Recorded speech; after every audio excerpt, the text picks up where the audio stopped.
नमस्कार। रात के ठीक 9 बज चुके हैं। इंडिया डिबेट के साथ मैं आशुतोष पाठक हाजिर हूं।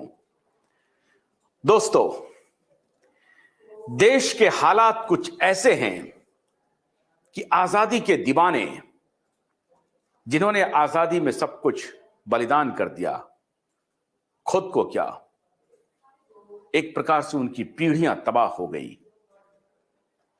आज जो उनके खानदान के बचे खुचे लोग हैं, वो कहीं चाय बेच रहे हैं, कहीं बर्तन मांज रहे हैं। ऐसे आजादी के दीवाने जिन्होंने आजादी के स्वतंत्रता संग्राम की पहली लड़ाई, जिसको आप कहते हैं 1857 के गदर में, प्रमुखता से जिनका नाम लिया जाता था, मैं उनमें से एक आज तात्या टोपे का जिक्र करना चाहता हूं और उनके बारे में राजीव भाई दीक्षित का एक वीडियो दिखाना चाहता हूं कि किस प्रकार से राजीव भाई दीक्षित द्रवित हैं, रो रहे हैं जब आजादी के दीवानों का जिक्र करते हैं। लेकिन आज हमारे देश में क्या हालात हैं? आज एक से एक गद्दार हमारे देश का सौदा कर रहा है और गद्दार किस रूप में कहां कहां छिपा हुआ है, किस किस के साथ मिला हुआ है, किसके पीठ में खंजर उतार रहा है, ये सब हम समझ नहीं पा रहे हैं। और पूरी की पूरी मीडिया उन गद्दारों के साथ खड़ी हो गई है, उन गद्दारों को ही आगे बढ़ाने का काम कर रही है। इसलिए मैं समझता हूं कि यह मीडिया भी हमारे साथ गद्दारी कर रही है। इसलिए मीडिया को एक नए स्वरूप में भारत निर्माण के लिए आगे बढ़ना पड़ेगा, निकलना पड़ेगा। और आज का जो हम आपसे अनुरोध और आग्रह कर रहे हैं वो यही है कि भारत को बचाने के लिए एक से एक सूरमा आज भी हैं हमारे बीच में। उनमें से एक की मैं मुलाकात आपको करवाऊंगा आपसे थोड़ी देर बाद। लेकिन पहले राजीव भाई दीक्षित आजादी के दीवानों के बारे में क्या कह रहे हैं, उनको सोचिए, उनको सुनिए। और मैंने आज क्यों तात्या टोपे का जिक्र छेड़ा है, यह समझना और जानना बहुत जरूरी है। मीनाक्षी, जरा आप तात्या टोपे का वीडियो प्ले करिए राजीव भाई दीक्षित का। अभी एक सच्ची घटना मेरे साथ घटित हुई। मैं एक दिन कानपुर गया था भारत स्वाभिमान की सभा के लिए। तो कानपुर के रेलवे स्टेशन पे उतरने के बाद शहर में बाहर आने के लिए नीचे पुल पर से उतर के आया तो एक छोटी सी चाय की दुकान थी। उस पर एक बेटी और एक माँ और एक छोटा सा बेटा आपस में बात कर रहे थे। वो क्या बात कर रहे थे? वो कह रहे थे, माँ हम गरीब क्यों हैं? तो कान में मेरे शब्द पड़ गए। मैंने कहा ये इस तरह का प्रश्न कोई अपनी माँ से पूछे तो मुझे लगा ये कोई साधारण लोग नहीं है, कुछ तो इनमें असाधारणपन है। चल के पूछा जाए कौन लोग हैं, परिचय लिया जाए। तो मैं गया उस दुकान पे, मैंने पूछा आप लोग कौन हैं? तो उन्होंने कहा कि हम तात्या टोपे के परिवार के लोग।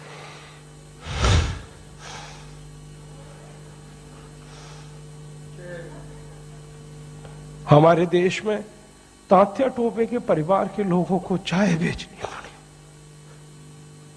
और गद्दारों को सिंहासन मिले, ऐसा ये देश हो गया।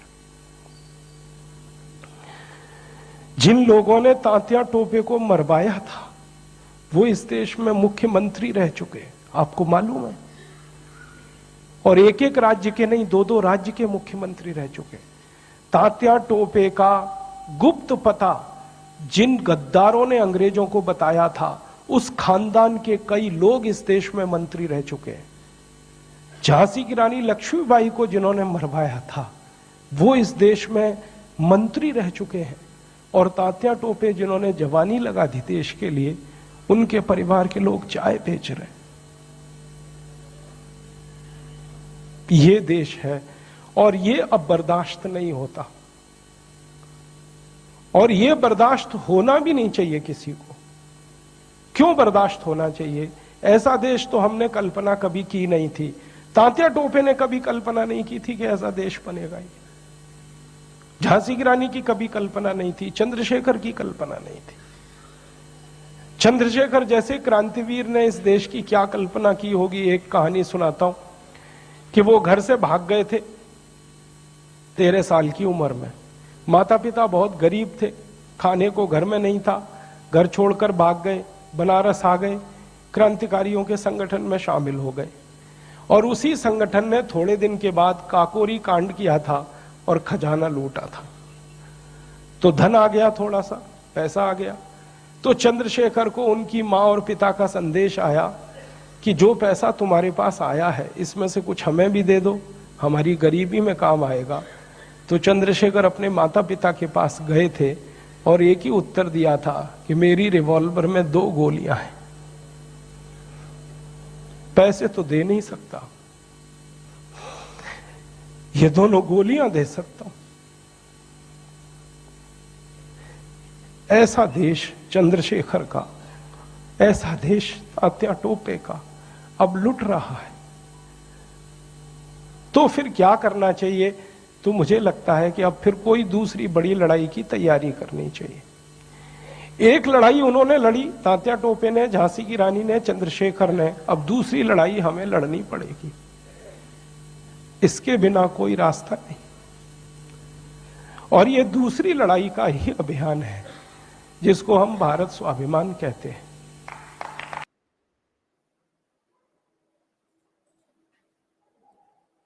आंख में आंसू थे राजीव भाई दीक्षित के,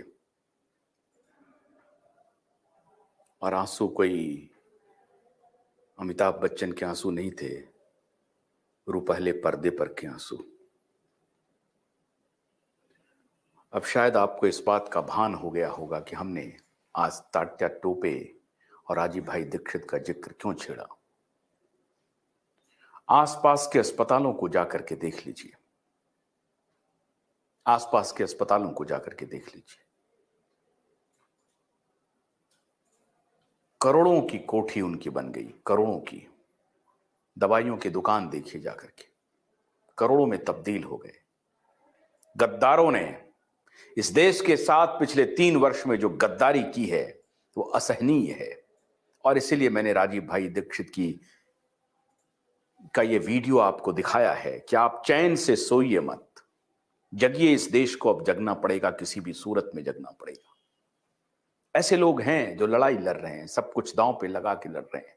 कोई लोग उनको दीवाना कहता है, वो नहीं जो गीत गाता हुआ घूम रहा है, कोई दीवाना कहता है, कोई पागल समझता है। उन्होंने तो अपनी दुकान चला ली, अच्छी बात है, हमारी शुभकामना है, दुकान चलाइए। लेकिन देश के लोगों के साथ जो छल किया, वो छल देश ने एक बार देख लिया है और इसीलिए इस देश को एक बार दोबारा जगाना पड़ेगा। डॉक्टर तरुण कोठारी, आपका बहुत बहुत स्वागत है।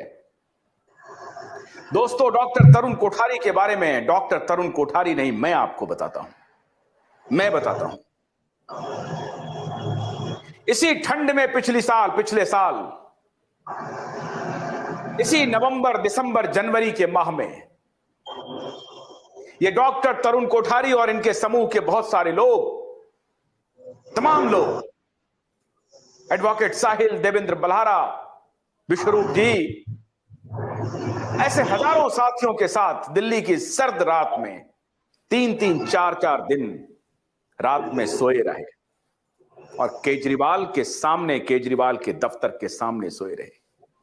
अपने लिए नहीं, आपके लिए। आज तात्या टोपे की याद तरुण कोठारी जैसे लोगों में मुझे दिखती है। नंगे पांव खड़े थे, मैंने खुद देखा डॉक्टर तरुण कोठारी को नंगे पांव। जो एक कपड़ा पहना था 4-4 दिन तक वही कपड़ा पहना रहा।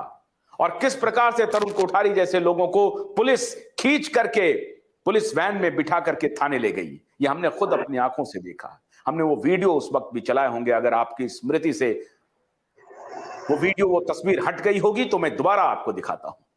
ये तात्या टोपे का जिक्र मैंने इसलिए किया, राजीव भाई दीक्षित के वीडियो को मैंने इसलिए दिखाया कि आपकी आग बुझे नहीं, उसको जलने दीजिए। और अब आप जीत रहे हैं, अब आप जीत रहे हैं। गद्दार एक्सपोज हो रहे हैं, पूरी दुनिया में एक्सपोज हो रहे हैं। एक एक गद्दार को एक्सपोज करना है और उस गद्दार में ये सारी की सारी मीडिया खड़ी है एक लाइन से, और इन्हें एक्सपोज करना बहुत जरूरी है, इन्हें एक्सपोज करना बहुत जरूरी है। तात्या टोपे का परिवार चाय बेचे,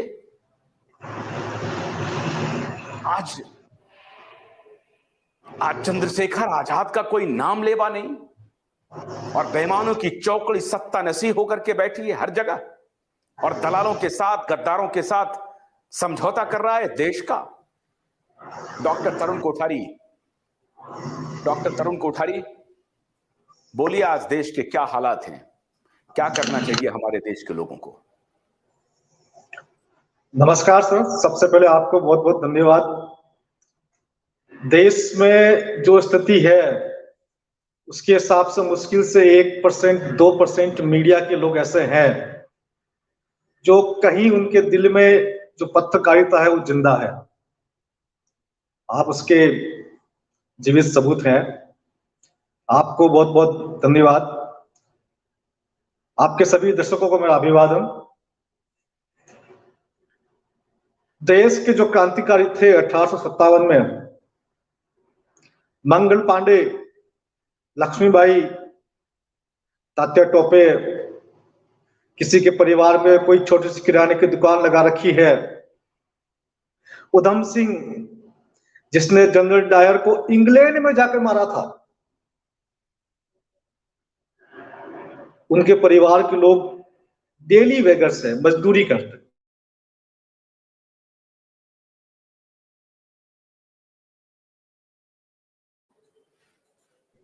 कुछ दांव पे लगाया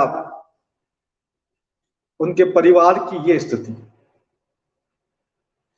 इसका एक बड़ा महत्वपूर्ण कारण जो है वो देश के गद्दारों की है। देश में गद्दारों की कमी नहीं है। चाहे जो भी क्रांतिकारी हो, उन्हीं के साथ में कोई जुड़ करके उनके साथ गद्दारी करता है और वही गद्दार बाद में सत्ता के अंदर जाकर के कोई मंत्री बनता है, कोई मुख्यमंत्री बनता है। आज जो देश में हुआ, जो पिछले 3 वर्षों से लोगों ने देखा, इसके पहले हम बात करते थे तो किसी को बात समझ में नहीं आती थी,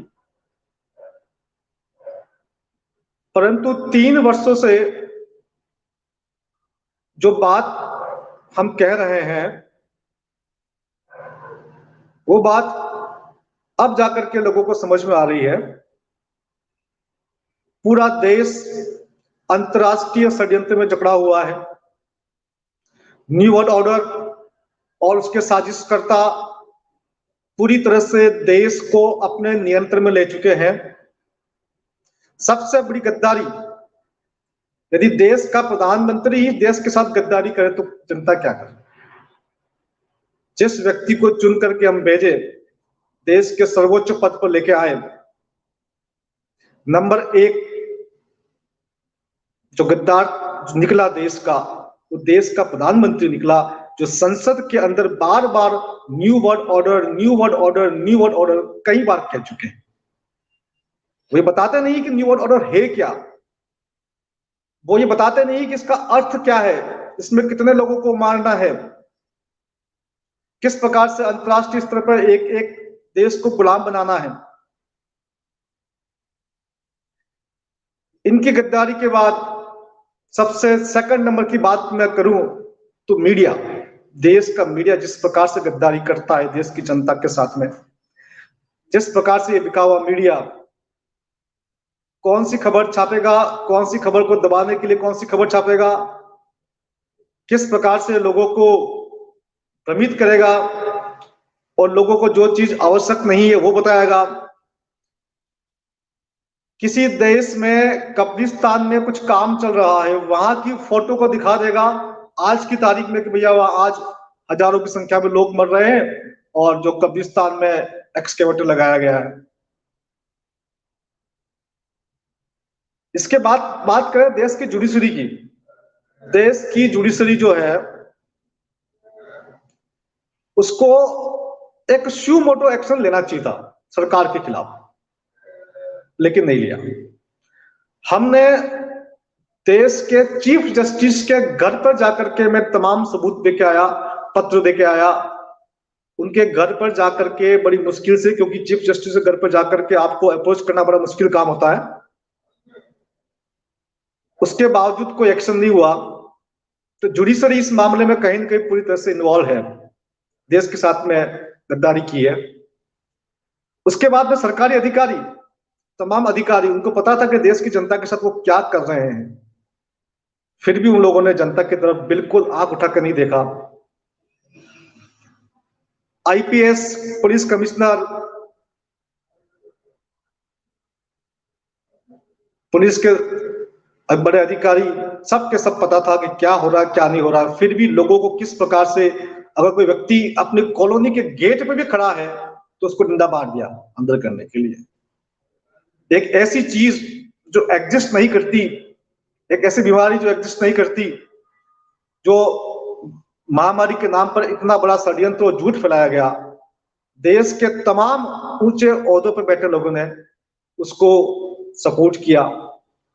ऐसी स्थिति में देश में अब सुधार करना हो तो सब कुछ उल्टा पुल्टा करना होगा, सब कुछ बदल के रखना होगा। हम लोगों ने बहुत कोशिश की, हमारी टीम के लोगों ने बहुत कोशिश की, लगातार कई दिन तक, कई कई बार हम लोगों ने कभी दिल्ली सचिवालय के सामने, कभी प्रधानमंत्री ऑफिस के बाहर, कभी जंतर मंतर पे, कभी महात्मा गांधी की समाधि पे जा जाके बार बार बहुत प्रयास किए,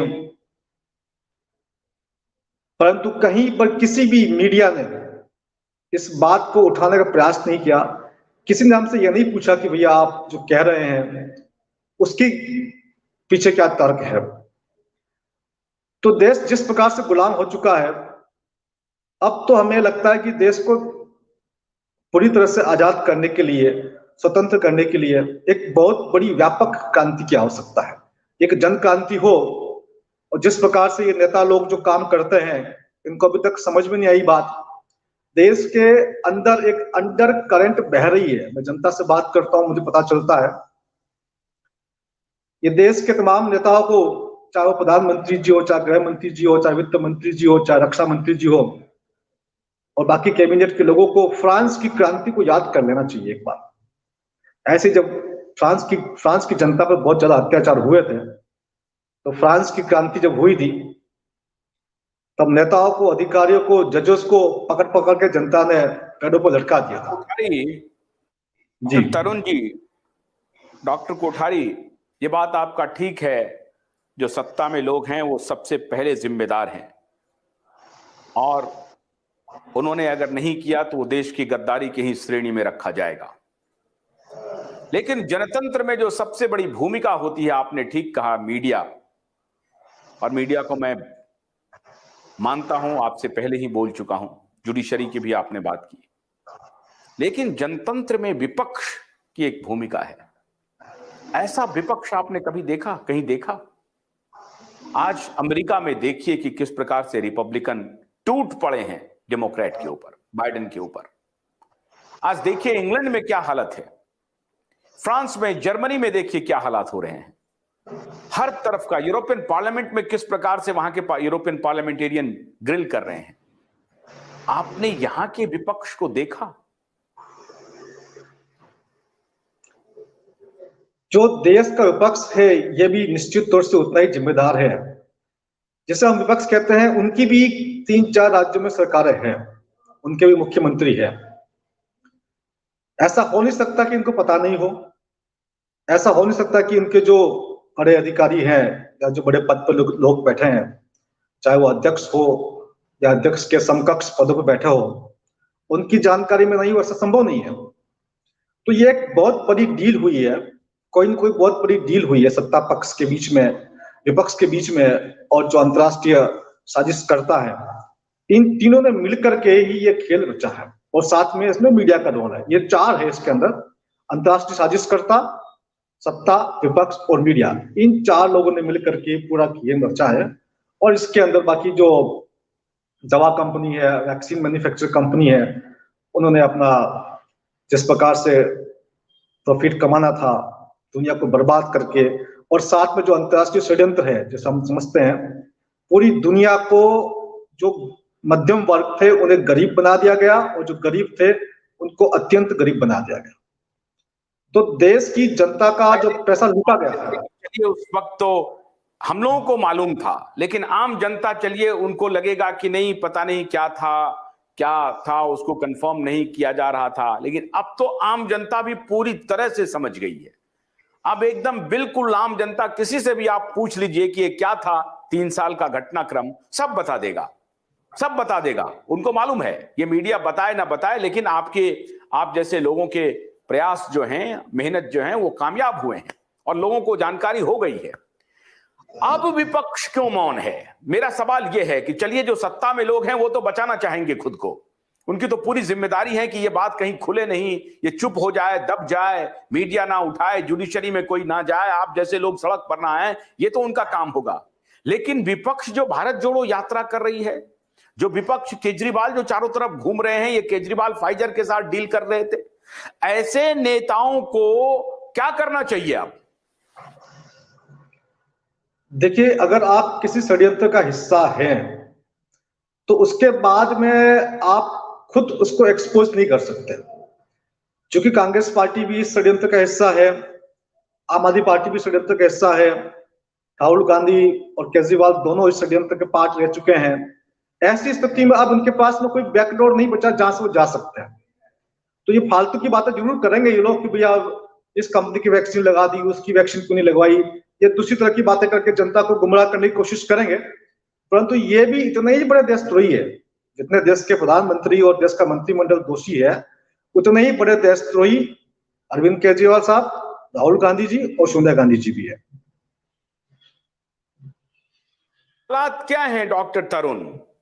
ये सब जो कुछ भी हुआ कि गुलाम बनाने के लिए जो गरीब था वो और गरीब बन गया। मैं आपका कुछ कुछ देखते रहता हूं कभी कभार, अनएम्प्लॉयड यूथ के बारे में आप अक्सर बात करते रहते हैं। असली हालात क्या है अनएम्प्लॉयड यूथ के डॉक्टर तरुण कोठारी? अनएम्प्लॉयमेंट अभी बहुत तेजी से बढ़ेगा। अभी तक देखा है हम लोगों ने, ये बहुत कम है। एआई, जिसे हम कहते हैं एआई, आर्टिफिशियल इंटेलिजेंस, एक दुनिया का साइंटिस्ट है, हिस्टोरियन,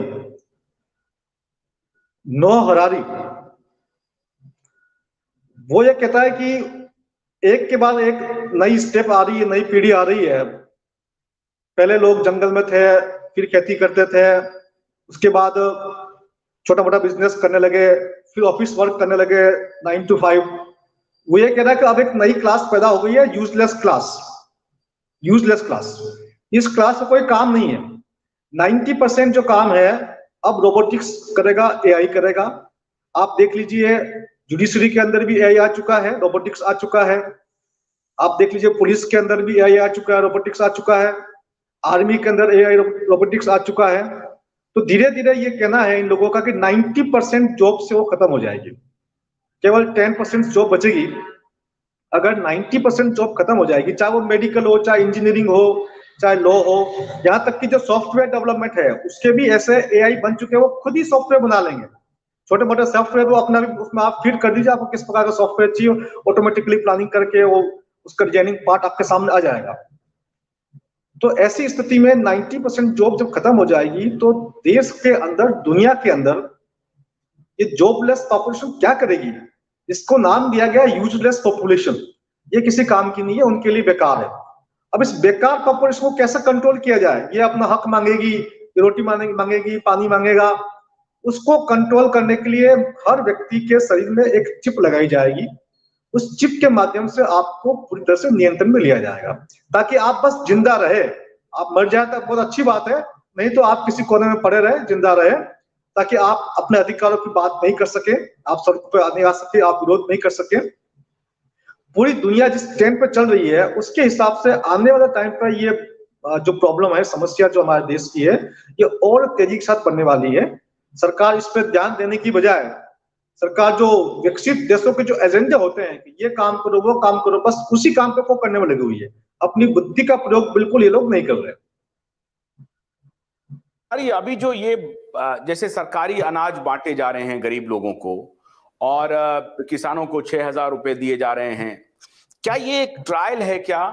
जो न्यू वर्ल्ड ऑर्डर का मैं अभी रिसर्च कर रहा हूँ, शोध कर रहा हूँ, जो आपने नोआ हरारी की बात की, वो इजरायली साइंटिस्ट की, तो ये सबका मानना है कि एक पॉपुलेशन को कहा जाएगा कि तुम कुछ मत करो, खुश रहो, तुमको हम एक भत्ता देते हैं और चुपचाप बैठो, और वो भी भत्ता तब मिलेगा जबकि एक सोशल क्रेडिट स्कोर तुमको हम देंगे, और सोशल क्रेडिट स्कोर में आपका जो बिहेवियर है उस पर डिपेंड करेगा।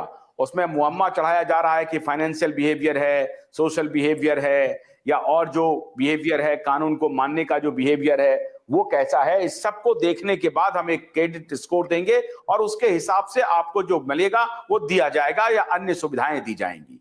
क्या उस दिशा में ये एक प्रयोग है? और जो स्मार्ट सिटी का जो कॉन्सेप्ट था वो कुछ और है?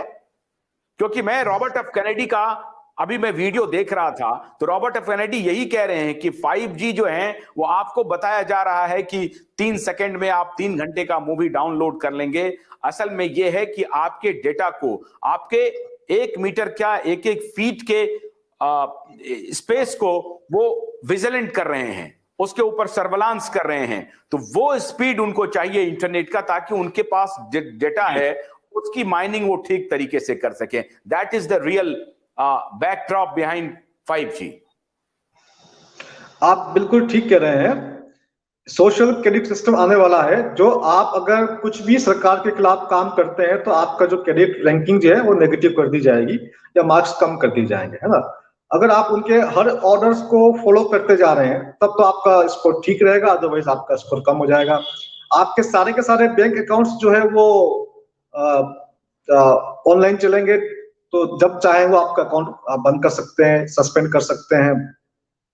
इसके साथ में जो आपने बात बताई 5G की, 5G का जो सिस्टम है, 5G की जो रेंज है, उसके हिसाब से आप ये मान लीजिए कि जिस प्रकार से हमारे घर के अंदर एक बिजली का मीटर लगता है, उसी प्रकार से हर घर में या हर 2-3 घर के बीच में एक छोटा सा मीटर लगेगा। वहां पर एक एक चीज की सर्विलेंस होगी कि आप घर में क्या कर रहे हैं, आप कौन सी योजना बना रहे हैं। आप अगर 10 लोग बैठ के मीटिंग कर रहे हैं, सरकार के खिलाफ कोई विरोध करने वाले हैं या कुछ एक्शन लेने वाले हैं, ताकि वो उस चीज को पहले ही रिपोर्ट कर ले और तुरंत वहां पर आप उनका जो अधिकारी का जो बंदा होगा या पुलिस का आदमी होगा वो तुरंत पहुंच के आपको अरेस्ट कर सकता है या आपको रोक सकता है। तो ये 5G बेसिकली सर्विलेंस है। जनता को जितना फायदा नहीं है उससे अधिक ये सर्विलेंस के लिए ही लाया जा रहा है खासतौर से। तो रॉबर्ट एफ कैनेडी जो कह रहे हैं कि ये नए किस्म का डिक्टेटरशिप आने वाला है और ये जो फासिज्म का नया रूप होगा। फासिज्म में ये जरूरी नहीं है कि कौन सी पार्टी है, कौन सा व्यक्ति है। Whosoever will be in power, they will act as fascist। और वो पूरा कंट्रोल करना चाहेगा और टेक्नोलॉजी के साथ उनका अलायंस हो रहा है। और कई बार तो रॉबर्ट एफ कैनेडी कह रहे हैं कि ये जो टेक्नोलॉजिकल टूल वाली जो कंपनियां हैं वो उसका जो ग्लोबलिस्ट एजेंडा है जो वो तो कई देशों की सरकारों को भी बाईपास कर देगी और सारा नियंत्रण अपने पास रखेगी। स्थिति ये आने वाली है कि सरकार के शीर्ष पर वो ही पहुंचेगा जो उनका बंदा होगा। हम चाहे देश के प्रधानमंत्री की बात करें, मोदी जी की बात करें कि देश के प्रधानमंत्री जी, लेकिन कहीं ना कहीं 2014 के अंदर, 2013 के अंदर कोई न कोई समझौता हुआ है। उस समझौते के आधार पर एक छवि बनाई गई है मीडिया के माध्यम से कि मोदी जी आएंगे तो ये कर देंगे, वो कर देंगे ना। मोदी जी आएंगे तो देश से कर्जा खत्म हो जाएगा। मेरे दोस्तों ने मुझे बताया कि भाई देश से कर्जा खत्म हो जाएगा। तो मैंने पूछा कि भैया 5-7 दिन हो गया, अब क्या हुआ? अरे यार डॉक्टर साहब, अभी तो 5-7 दिन हुआ है, टाइम लगेगा। फिर 1 महीना हो गया, फिर 2 महीना हो गया। देश पे 55 लाख करोड़ का कर्जा था जो अब बढ़ के 155 लाख करोड़ का हो गया। तो किस प्रकार से सभी देशों को कर्ज के जाल में इस प्रकार से फंसाया जाएगा और कोशिश ये रहेगी जो ग्लोबलिस्ट एजेंट जो है कि भैया उन्हीं के लोग सत्ता के शीर्ष तक पहुंच सके। मीडिया के माध्यम से ऐसी छवि बनाई जाएगी, अगर कोई व्यक्ति देश की बात कर रहा है, जनता की बात कर रहा है, तो उसका करेक्टर असर होगा, उसको इस प्रकार से हत्या कर दी जाएगी कि वो जिससे बंदा आगे उठ नहीं पाए। तो ये मीडिया काम करने वाली है, कर रही है। तो ऐसी स्थिति में देश की जनता के पास ही अब एक बहुत बड़ा दायित्व है, जिम्मेदारी है, वो इस बात को समझे और बहुत बड़ा उठा पटक तय हो जाए। जब तक बहुत बड़ी घटना नहीं घटेगी, जब तक बहुत बड़ी क्रांति नहीं होगी, तब तक ये लोग मानने वाले नहीं।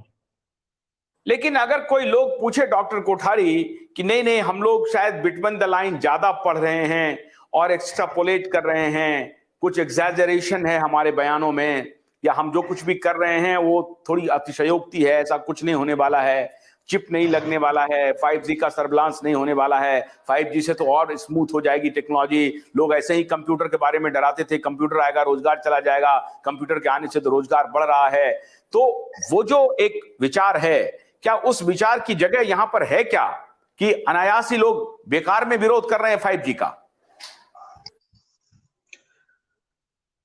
देखिए, जिस प्रकार से वो बात कह रहे हैं, उनको अगर हम समझाने की कोशिश करें कि 3 साल में क्या हुआ, उसको अगर देखें, 3 साल पहले इन लोगों ने कहा कि भैया इनकी जो फाइजर की वैक्सीन है 100% इफेक्टिव, 100%।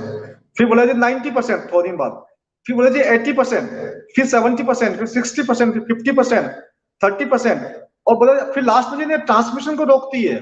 अब ये कह रहे हैं ट्रांसमिशन में नहीं रुकता है, आपको सेकंड डोज लेनी पड़ेगी, बूस्टर लेनी पड़ेगी, थर्ड बूस्टर लेनी पड़ेगी। ये जिस प्रकार से बात चल रही है, इस बात से 3 साल की जो गतिविधि हुई है उनसे सब कुछ स्पष्ट हो जाता है। उसके पहले हम लोगों को बताते थे तो लोगों को समझ में नहीं आता था, लेकिन अब बातें समझ में आ रही है।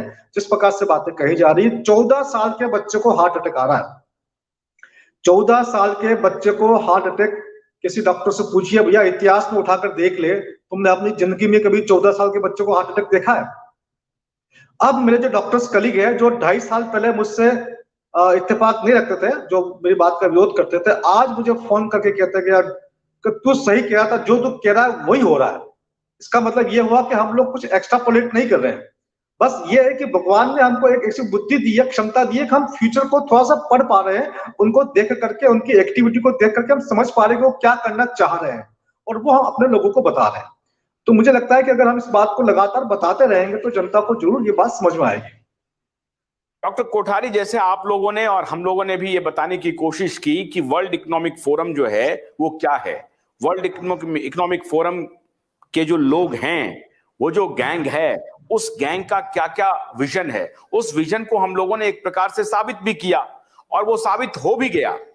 अब जो बिल गेट्स का ही एक एग्जाम्पल ले लें कि किस प्रकार से बिल गेट्स, खाली भारत में मैंने एक्सपोज किया था कि कैसे डॉक्टर एन के अरोड़ा से लेकर के और वसंता एन और गोथलवाल जैसे आईएएस ऑफिसर उनके पेरोल पर हैं, और किस प्रकार से बिल गेट्स और मिलिंडा गेट्स फाउंडेशन से और रॉकफेलर फाउंडेशन से उनका रिश्ता है, और कैसे वो आज के डेट में कोविड टास्क फोर्स में वो खास निर्णय जो होता है वो सारे निर्णय वो लोग कर रहे हैं। ये बात हम लोगों ने साबित किया था।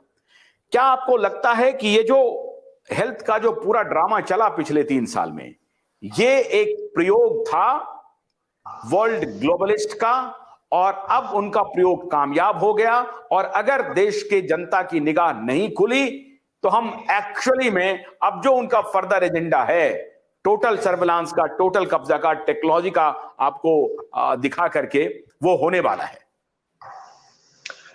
ये जो इनका एजेंडा है 2020-30 2030, इस एजेंडा में ये लोग काफी हद तक कामयाब तो हुए हैं, ऐसी बात नहीं है, परंतु फिर भी हम लोगों ने जो प्रयास किए, आप लोगों ने जो साथ दिया, आप लोग देखिए कि इनका मंकी पॉक्स फेल हो गया।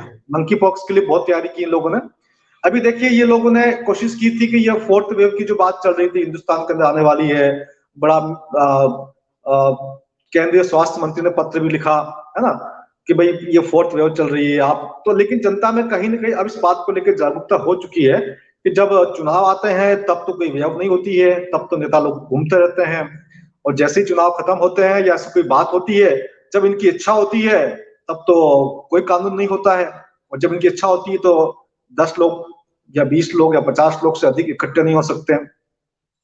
तो जिस प्रकार से इनका मंकी पॉक्स फेल हुआ है और जिस प्रकार से इनका चौथी वेव फेल हुई है, उस प्रकार से मुझे एक आशा है कि देश की जनता धीरे धीरे इस बात को समझ पा रही है। जैसा ये आगे बढ़ते रहेंगे वैसा वैसे जो बातें हमने कही है वो बातें सत्य साबित होती रहेगी। जैसे जैसे हमारी बातें सत्य साबित होती रहेगी वैसे वैसे लोगों का गुस्सा, लोगों का एग्रेशन सामने आता रहेगा।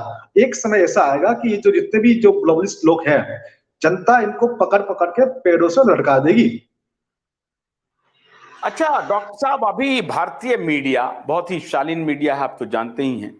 ये मीडिया जो है, अभी एक फाइजर कंपनी के सीईओ का इंटरव्यू वायरल हुआ तो उसको तो चलाने में इतनी दिलचस्पी दिखा दी कि सारे मीडिया वाले करने लगे कि देखिए मोदी जी ने फाइजर को इंटरव्यू नहीं दिया, और केजरीवाल, राहुल गांधी, पी चिदम्बरम जैसे लोग जो हैं, अहुआ मोइत्रा जैसे लोग जो हैं, वो फाइजर की एक प्रकार से दलाली कर रहे थे। मैं भी मानता हूं दलाली कर रहे थे, हम कहां इससे पीछे हट रहे हैं। लेकिन अब सवाल यह है कि हमारे जो देश के जो दलाल थे, आधार पूनावाला जैसे लोग, उनके ऊपर कब कार्रवाई होगी डॉक्टर तरुण? और क्या आपकी बिरादरी के लोग इस बात को अब मान रहे हैं कि बहुत बहुत बड़ा घपला हुआ है, बहुत बड़ा घोटाला हुआ है ये?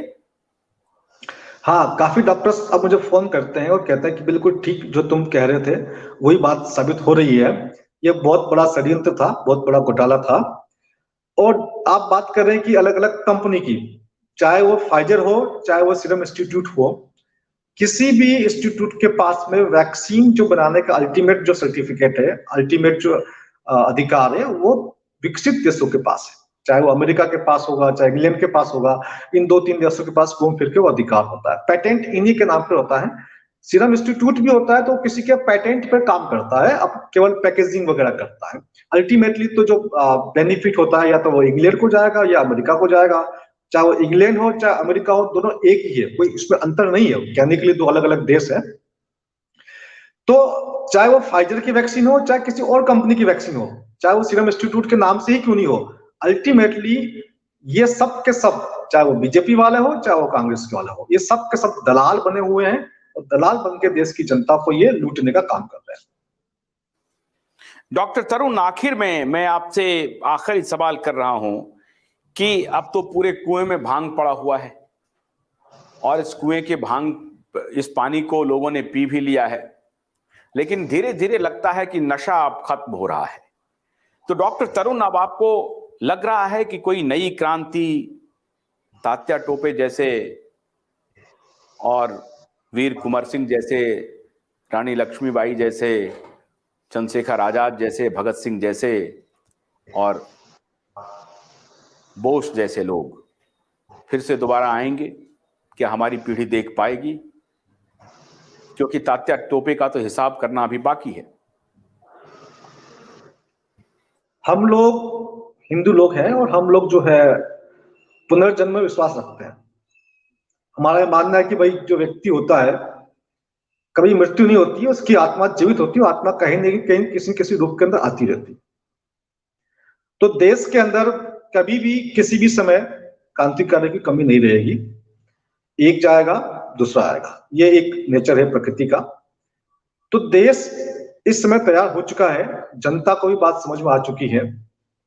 धीरे धीरे, चाहे जिस प्रकार से आप लेना चाहें, लेकिन एक बहुत बड़ी क्रांति अंडर करेंट देश के अंदर बह रही है।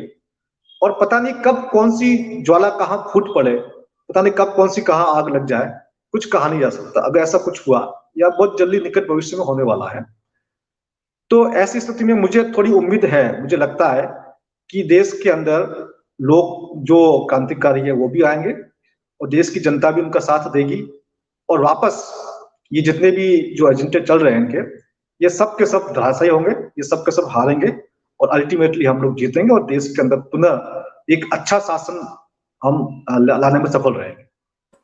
मुझे याद है डॉक्टर कोठारी, आपके 10 सवाल थे और आज तक उस 10 सवाल का कोई जवाब ना तो WHO से आया, ना मिनिस्ट्री ऑफ हेल्थ से आया, ना प्रधानमंत्री कार्यालय से आया।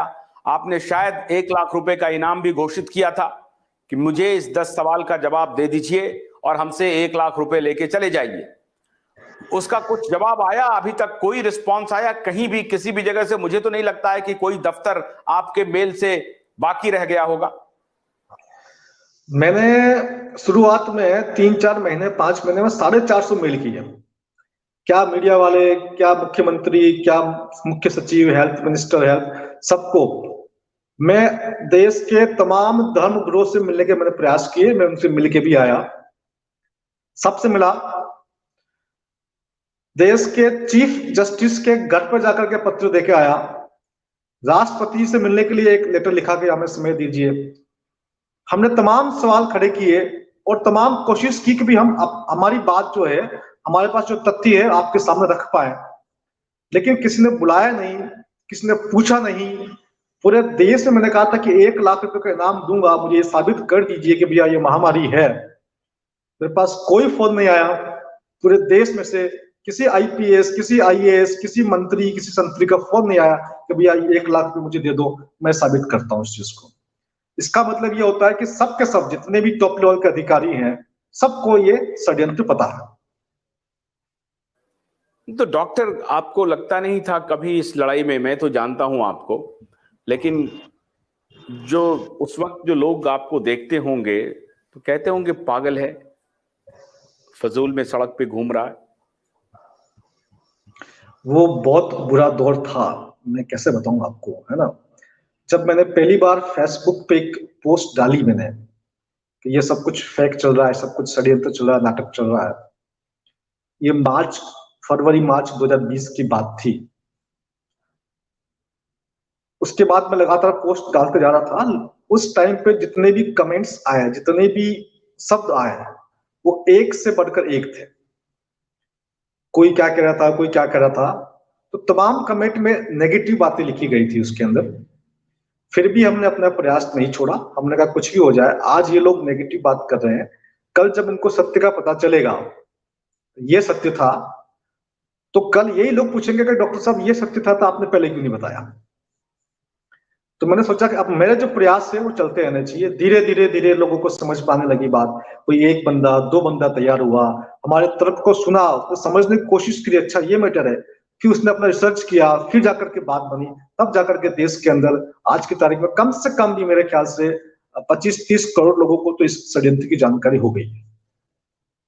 डॉक्टर कोठारी, एक एमबीबीएस डॉक्टर होने के बाद और आप एक स्टैब्लिश्ड नैरेटिव जिसकी पार्टी मीडिया स्वयं थी, उस नैरेटिव के खिलाफ आप खड़े हुए और डॉक्टर हो करके, एक एमबीबीएस डॉक्टर हो करके, तो आपके स्ट्रीम वाले लोग भी तो आपके ऊपर सवाल उठाते होंगे, बोलते होंगे कि कैसा बेवकूफ एमबीबीएस डॉक्टर है ये, क्या फजूल की बात करता है।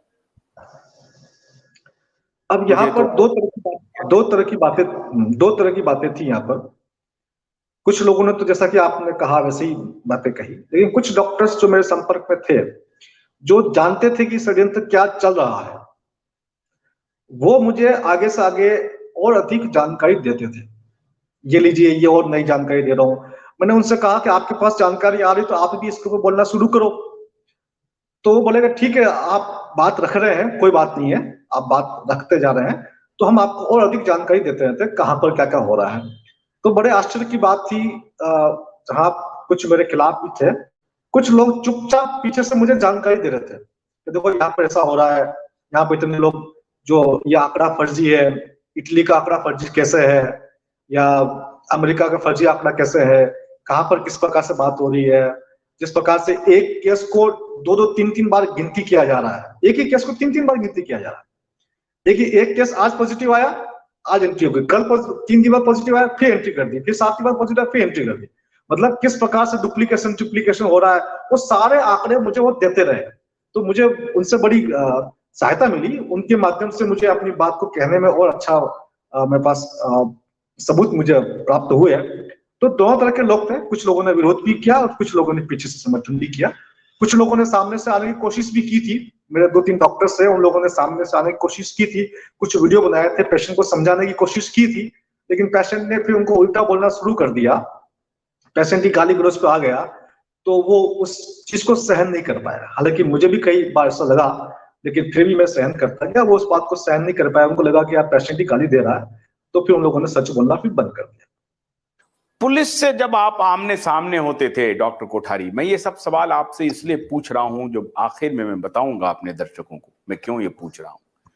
जब पुलिस से आपका आमना सामना होता था तो पुलिस को आप क्या कहते थे और पुलिस की क्या प्रतिक्रिया होती थी? अच्छा, देखिए, बड़ी बड़ी अच्छी बात है। जब एक बार हमको अरेस्ट करके पुलिस थाने ले गए थे, है ना, तो हमने जो पुलिस का जो सब इंस्पेक्टर था, वहां का थाना इंचार्ज 3 स्टार, वो बोले जी डॉक्टर साहब आप कैसी बातें कर रहे हैं, इतनी बड़ी बीमारी है, ये है ना। मुझे भी 3 बार कोरोना हो चुका है। उसने, पुलिस के जो अधिकारी था, वो बोला जी मुझे 3 बार कोरोना हो चुका है। तो मैंने उनसे एक बात कही, मैंने कहा सर आपको 3 बार कोरोना हो चुका है और आप जिंदा है, ये इस बात का सबूत है कि जो है वो इतनी खतरनाक चीज नहीं है, अगर होती तो आप पहली बार में निपट चुके होते हैं। तो फिर जब कई बार इस प्रकार की बातें भी रखनी पड़ती है ताकि उसको बात समझ में आ जाए, तब जाकर के उनको मेरी बात समझ में आई, फिर वो बात कहने लगे। तो हम पुलिस वालों को अपनी जब जानकारी देते हैं, जो छोटे पुलिस वाले होते हैं वो कहते हैं हम क्या करें जी, ऊपर से आदेश हमारे पास आया हुआ है। लेकिन जब उनको पता चल जाता है कि भाई क्या मैटर है, उसके बाद छोटे पुलिस वाले समझ जाते हैं, वो इतना परेशान नहीं करते हैं। लेकिन जब ऊपर से उनके पास ऑर्डर मिलता है कि भाई इतने चालान काटने ही काटने हैं आपको, है ना, ऑर्डर मिलता है कि भैया मास्क के इतने चालान काटने ही काटने हैं, फिर वो किसी को पकड़ के चालान काटने का काम करते हैं। आपके घर वाले क्या कहते थे डॉक्टर साहब? देखो, घर के लोगों का सपोर्ट रहा, मुझे पीछे से काफी सपोर्ट रहा, सब लोगों ने सपोर्ट किया, क्योंकि घर पे एक माहौल है कि भैया हमेशा इंसान को सत्य बोलना चाहिए। और हमारे घर पे लोगों का यह मानना है कि जो धर्म होता है वो सत्य ही धर्म होता है। सत्य धर्म है, असत्य अधर्म है, इसके अलावा कोई और धर्म की परिभाषा हम लोग नहीं जानते हैं। तो जहां भी सत्य है वहां अपनी बात रखनी चाहिए। अगर तुम सही बोल रहे हो, सच है तुम्हारे पास, तो तुम अपनी बात रखो। मैं अपने दर्शकों को आखिर में ये बताना चाहता हूं कि मैं डॉक्टर कोठारी से ये सारे सवाल क्यों पूछ रहा था। मैंने शुरुआत में राजीव भाई दीक्षित का वो वीडियो दिखाया था जिसमें वो जिक्र कर रहे थे कि तात्या टोपे के परिवार चाय बेच रहे हैं और इस देश की सौदेबाजी कहीं और हो रही है। क्या इसी के लिए हमने आजादी मांगी थी? इसीलिए हमने आजाद देश बनाया था। तात्या टोपे वो वीर थे जो पश्चिम से लेकर दक्षिण तक और मध्य भारत तक, उत्तर भारत तक कोई ऐसा कोना नहीं बचा था जहां उन्होंने अंग्रेजों से लोहा नहीं लिया। क्या नदियां, क्या पहाड़, किस से नहीं गुजरा वो शख्स।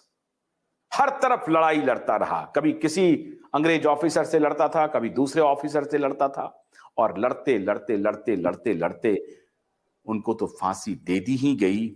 आज तक ये बात हो रही है कि किसी गद्दार एक मान सिंह का जिक्र आता है, 2 उसके अकाउंट मिल रहे हैं।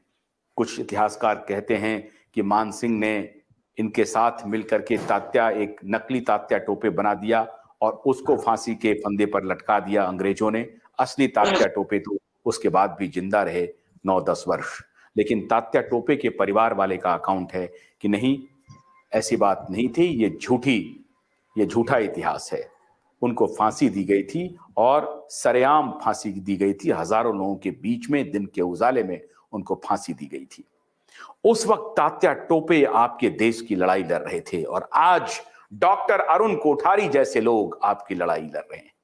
डॉक्टर तरुण कोठारी जैसे लोग।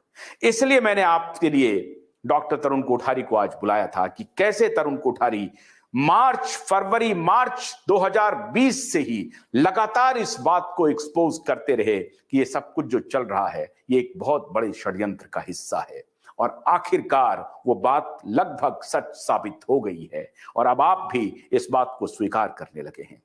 इसलिए नए तात्या टोपे जैसे लोगों को सैल्यूट करिए, सलाम करिए, और हमें उम्मीद है कि डॉक्टर तरुण कोठारी जैसे लोग अभी जिंदा हैं और इनको देख करके आप हौसला मत हारिए, आप भी इनका साथ दीजिए और अपनी आंखों को, अपने दिमाग को खोल करके रखिए। तात्या टोपे का बलिदान जाया नहीं जाएगा। भारत के गद्दारों से मुकाबला हम सबको मिल करके करना पड़ेगा और इस मीडिया से भी मुकाबला आपको करना है। हम तो बलिदान देने के लिए तैयार बैठे हैं, आप हमारे साथ रहिए खड़ा। हम किसी के सामने नहीं झुकेंगे और आपकी हर बात डंके की चोट पर सत्ता तक पहुंचाते रहेंगे। कल रात 9 बजे हमारी आपसे मुलाकात होगी। डॉक्टर तरुण कोठारी, हमसे जुड़ने के लिए बहुत बहुत शुक्रिया। कल रात 9 बजे तक के लिए आशुतोष को अनुमति दीजिए। नमस्कार।